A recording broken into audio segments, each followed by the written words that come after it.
Alors, je vous pose la question maintenant. Cet OM, enfin parti pour durer? Regardons vos réponses. Ça dit quoi? Un coup oui, un coup non. Alors, c'est donc non pour Camille. Mais oui pour Karim Benani. Il espère, Jeannot. Mais bon, je ne sais pas si c'est un oui ou c'est un non, il nous dira. C'est oui pour Ambre en Ligue 1. Ah, il fait la nuance. C'est oui. En Ligue des Champions, c'est non pour Benoît. C'est comme Benoît pour Raphaël Sebaoun. Jeannot, vous avez terminé, vous avez commencé. Vous espérez, ça ne veut rien dire. Mais si, non, justement. Non.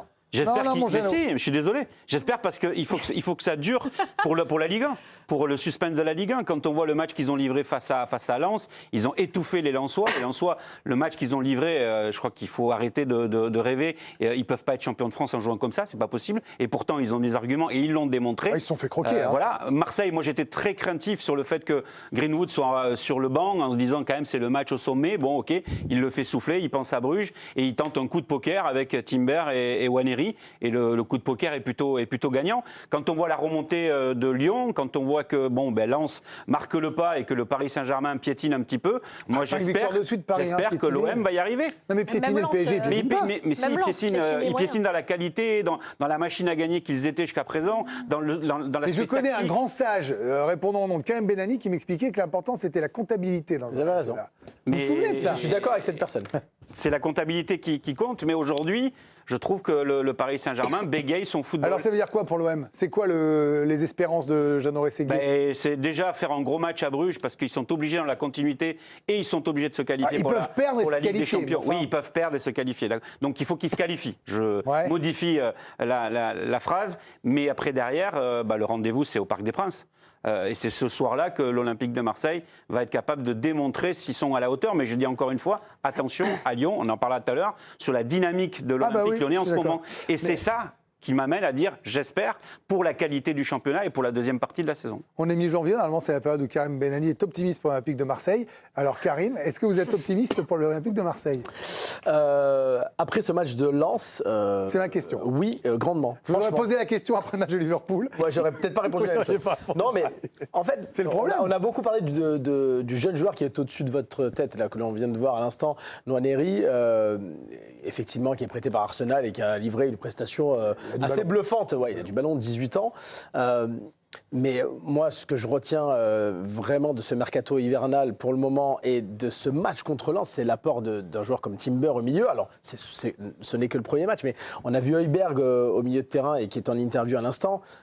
Honnêtement, c'était le jour et la nuit avec ce que j'ai vu cette année des matchs de l'OM. Parce que j'ai vu un milieu de terrain marseillais complètement dominateur contre l'un des milieux, si ce n'est le meilleur milieu de terrain de Ligue 1 derrière le PSG. Lens, au milieu de terrain, c'est très, très, très costaud et c'est très complémentaire. Et Marseille a gagné ce match-là au milieu grâce à Timber et Højbjerg. Et moi, je me dis, avec cette doublette-là, si cette doublette est à ce niveau-là contre Lens, alors en Ligue 1, honnêtement, ça devrait suffire pour être top 2.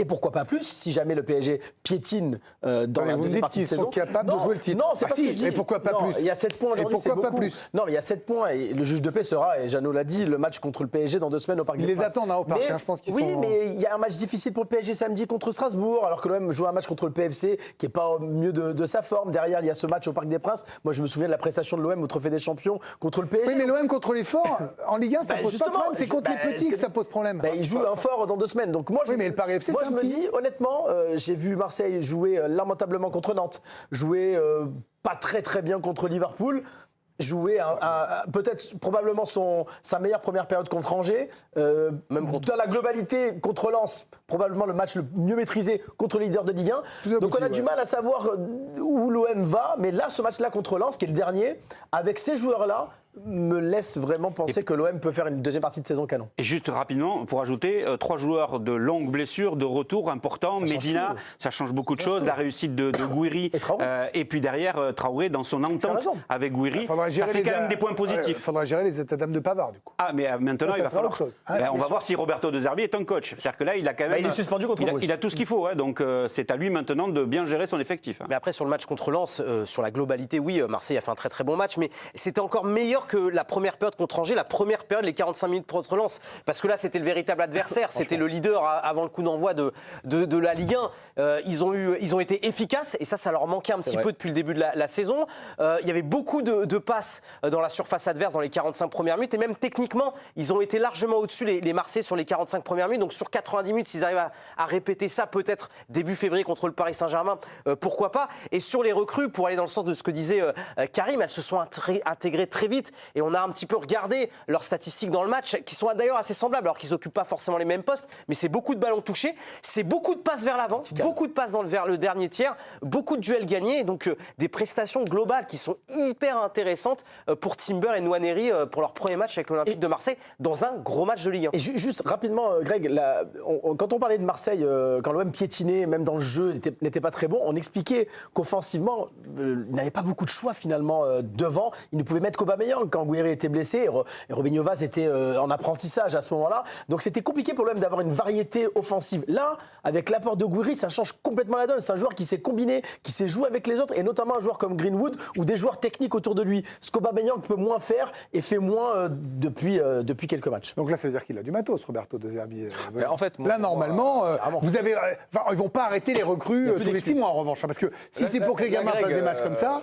La Greg, clairement, pour moi, la meilleure recrue des 10 dernières années à l'Olympique de Marseille, c'est Mehdi Benatia. Ce qu'il amène aujourd'hui à l'Olympique de Marseille, c'est une équipe solide, avec des profils différents. On l'a vu face à Lens, on l'a vu aussi face à Angers. Ce que fait Mehdi Benatia à l'OM depuis qu'il est arrivé, moi, je trouve. Il ne pourrait pas le faire sur un seul mercato plutôt que d'aller en rechercher la moitié tous les jours. Il n'a pas non plus la manne financière que du Paris Saint-Germain ou d'autres clubs. Il sait très bien qu'en haut, il a quand même des comptes à rendre. Et je trouve que ce qu'il fait, c'est quand même assez bluffant. Oui, là, De Zerbi, il a le matos. Là, maintenant, il va falloir qu'il assume. Parce que ce qu'il a fait à Angers, ce qu'il a fait à Lens, c'est une masterclass. Tactiquement. Il a montré, il a démontré qu'en alignant plusieurs joueurs... Ce qu'il a fait contre Liverpool, ça n'en est pas une. Il les fait s'entraîner sur un pressing qui n'existe pas en match. Là, pour l'instant, je parle de la Ligue 1. Mais si tu veux parler de la Ligue 1, c'est vrai que le match contre Nantes, du coup, laisse vraiment des regrets aux Marseillais parce qu'on est en droit d'avoir un niveau d'exigence désormais quand on voit le matériel. Je suis d'accord, mais là, ce qu'il a fait à Angers, ce qu'il a fait hier soir, ce qu'il a fait contre Lens, en mettant Greenwood sur le banc, et en mettant c'est pas tenable, ça, en mettant les deux jeunes, ça fonctionne. Ils gagnent contre Lens. Lens, on disait, est-ce qu'ils vont être champions? Est-ce qu'ils vont accrocher le Paris Saint-Germain? Voilà, on a bien vu que l'Olympique de Marseille, ils les ont, bien sûr, mais ils les ont croqués. Et parce que tactiquement, c'était quelque chose. Et puis il y a aussi une autre chose à rajouter, c'est que Gouiri, pour moi, c'est la véritable recrue de ce mercato. Là, on le voit, il est mobile et on le voit, il a faim dans ses prises de balles, dans ses frappes. Il est mobile, gros volume de jeu, il court, il propose. Je pense qu'Aubameyang, il a quand même un peu de soucis à se faire, même s'il va tourner. C'est logique. Et il n'a pas été si bon que ça. Et il y a aussi le jeune Traoré, qui lui aussi fait énormément de bien. Donc, mais voyez, on a cette discussion-là, et moi j'en suis ravi, parce qu'ils ont croqué Lens. Mais on aurait eu cette discussion, on n'était pas en débrief, parce qu'il y avait biathlon le jeudi soir. Vous m'auriez tenu l'inverse. Alors maintenant, il y a des nouveaux arrivants. Voilà, c'est pour ça qu'on pose la question partie pour durer. Puis il y a un autre souci aussi, Kaby, parce que vous parlez beaucoup de Zerbi, je pense à juste titre, c'est qu'il a encore fait une sortie, allez, je vais juste dire étonnante. Eh bien oui, parce que ça a peut-être un petit peu gâché la fête samedi soir. Après la belle victoire pour l'OM, tout allait très bien. Et puis là, Roberto De Zerbi nous fait une sortie remarquée. Il estime être jugé plus sévèrement que les coachs français. Écoutez. Beaucoup d'entre vous peuvent critiquer. Moi, je n'ai pas de maître. Vous pouvez écrire ce que vous voulez. Beaucoup d'entre vous écrivent de bonne foi, mais beaucoup sont aussi de mauvaise foi. Et je pense que la nationalité change beaucoup de choses. Pas pour tous, mais pour beaucoup. Je suis italien et fier de l'être. Je suis venu ici en respectant tout le monde, en étant disponible. Certains d'entre vous pensent être les patrons, venir à la commanderie en tant que patron, mais moi, je n'en ai pas. Le seul que j'ai, c'est Franck McCourt, le propriétaire. Et dans la foulée, le club marseillais, dimanche, pond un communiqué un petit peu sur la même lignée, adressé aux journalistes. L'Olympique de Marseille ne pratique ni boycott ni censure à l'égard des médias. Les décisions prises relèvent exclusivement de choix stratégiques du club, fondés sur l'analyse des contextes, des traitements observés et du respect de l'institution.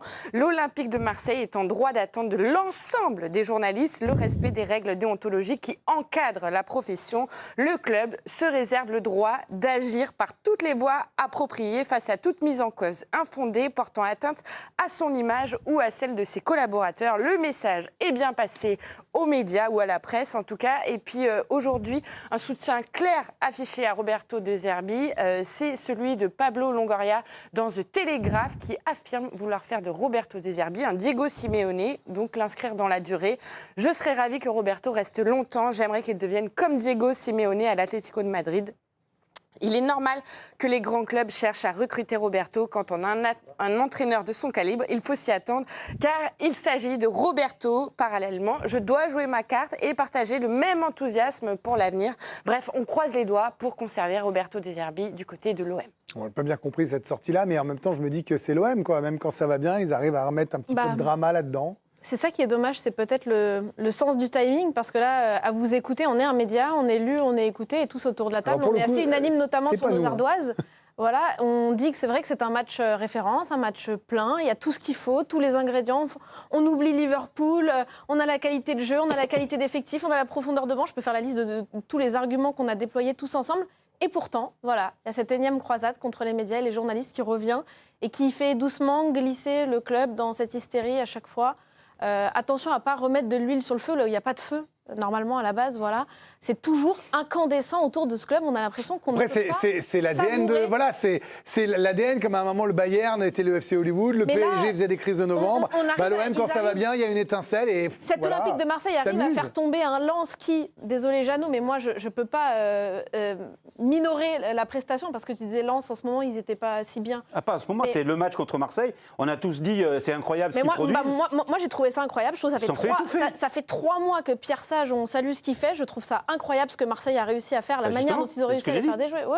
Et du coup, je trouve que savourez, messieurs, soyez fiers de nous. Vous y croyez là en Ligue 1, vous les pensez lancés, capables de jouer le PSG au parc les yeux dans les yeux pour conclure ? En tout cas, pourquoi pas. Sur le plan comptable, l'opération elle est absolument parfaite. Ils arrivent à la fois à rester collés à Lens et au Paris Saint-Germain et à la fois à ne pas être totalement décrochés du duo de tête. Donc moi, je pense qu'ils vont pouvoir regarder le Paris Saint-Germain dans les yeux. Ils l'ont déjà fait 2 fois cette saison. Il n'y a pas de raison. Et franchement, voir Lyon qui revient, l'OM qui balance, Lens qui est toujours là, le PSG qui est juste devant, c'est tant mieux pour la Ligue 1. On a un sacré carré d'âge.